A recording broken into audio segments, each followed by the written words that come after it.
welcome to Liam's Lyceum. I'm your host, Liam, aka Himvar, and today I have another tag for you.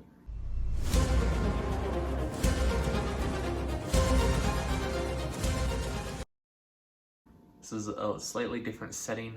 I've actually packed up all my books. If you've watched my channel update, I'm moving, and besides what I'm reading and a few books I'm planning on getting to soon, and I'm a mood reader, so that could turn out badly.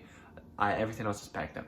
I got this tag. It's the end of the year book tag. I got tagged by RJ Gibson. I don't actually know who created the tag, and I actually have not reviewed these questions. I'm just gonna answer them real quick, and hopefully this video isn't awful.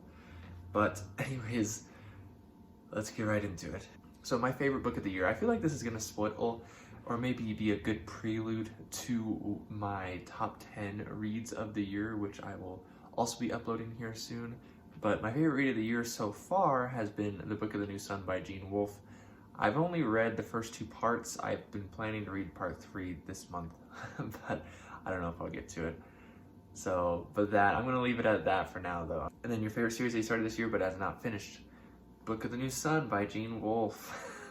There's quite a lot, but I'm gonna just stick with that one again. My favorite series I did finish this year. So I didn't finish a lot of series this year, which was something I've really hoping to do better on next year.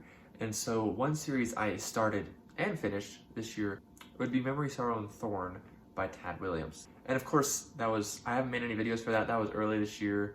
That was before I started making videos on my channel. And it was really fun, and I really enjoyed it. And it was only 3 books, even though they were pretty big books. In fact, the last book in the series, I think, is the biggest book I've ever read. Your favorite new author you discovered this year? That would be Fritz Leiber. I've been reading through his Fafhrd and Grey Mouser stories. And with the new year, I'm hoping to continue more of that and also read some stuff that is, not from that series by him. Okay, my favorite new character of the year. That one is really hard. It's interesting because I don't always connect with characters like a great amount. I mean, in a way, I want to say Elminster, but I've been familiar with Elminster for years. In fact, and I even read my first Elminster book a couple of years ago. But I've read his origin story, like his, coming of age story novel this year, The Making of a Mage. And I really just fell more in love with this character, like just seeing his origins. And that doesn't really count, I feel like, but I mean, it kind of does, I think, so whatever.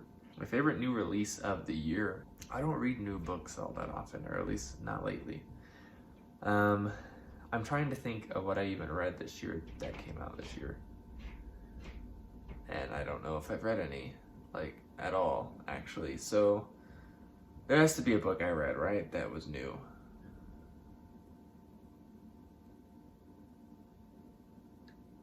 I have no clue. I don't think I read any, so I guess I guess I can't answer that question.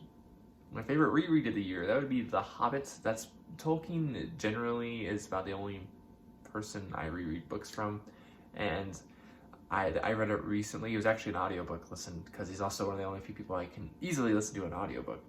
And that was The Hobbit, of course. So, yeah, that's my favorite reread. Biggest surprise of the year? I guess I could probably say Dune. I was led to believe that Dune would be hard and challenging and boring, at least for the beginning part, and I didn't think it was at all. And so that was a good expectation for me, because turned out not to be true, and so kind of subverted that, and just I was really happy with that, because instead of obviously when the expectation is boring and it's not, then obviously it's nice, right? So the biggest disappointment of the year would definitely be the Cleric Quintet, specifically book 5, The Chaos Curse. I've always had an odd relationship with Driss and Salvatore in general, and I needed a break from Driss, and I took one. I read the last Driss book in August of 2020, and then I took a break, and then at the beginning of the year, I was like, hey, maybe I can start reading more Forgotten Realms from Salvatore, but not Driss. And so I did the one other series he wrote in the Forgotten Realms that wasn't Driss, and it's the Cleric Quintet, and I was extremely disappointed. I wasn't expecting great things, but Salvatore knocked it out of the park with how disappointing he could actually be for a Forgotten Realms novel, but yeah, that one. The one book from this year you'd recommend to anyone.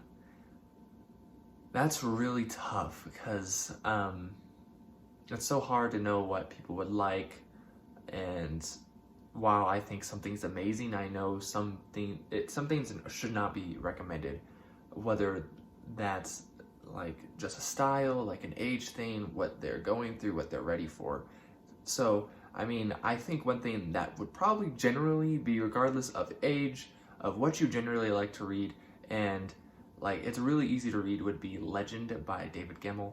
I think this could generally be accepted as a great read, regardless, basically, of where you're coming from. So I guess I go with that. Now, anyways, hopefully this was quick. Hopefully this was decent answers. I'm really trying to just get these videos out quickly because I know I won't have a lot of time to edit these, and I don't want them to be sitting on my computer forever, for forever. So, anyways, this has been Liam Liam's Lyceum. Merry Christmas. Regardless if you celebrate or not, this probably won't even come out before Christmas, but whenever it comes up, Merry Christmas, I guess.